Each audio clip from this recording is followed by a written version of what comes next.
मोर का बच्चा और शेर। इस्लामी सबक आमोज कहानी। जंगल में एक खूबसूरत मोर का बच्चा रहता था। वो हर रोज सुबह अपने खूबसूरत परों को देखकर कहता, अल्हम्दुलिल्लाह, मेरे रब ने मुझे खूबसूरती अता की, मैं इसका शुक्रगुजार हूँ।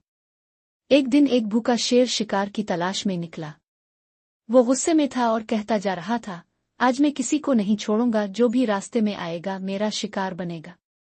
मोर का बच्चा नदी के किनारे पानी पी रहा था कि शेर उसके करीब आया। शेर ने ढाल कर कहा, तुम मेरे रास्ते में हो, अब तुम मेरा शिकार बनोगे। मोर का बच्चा डरा लेकिन हिम्मत न हारी।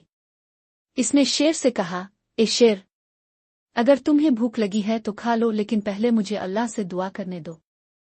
शेर रुक गया। मोर का बच्चा आसमान की तरफ देखकर बोला, मेरे प्यारे अल्लाह, तो ही मेरा मुहाफिज है, मुझे इस मुसीबत से बचा ले। इसी वक्त एक शिकारी की आवाज आई। शेर डर कर वहां से भाग गया।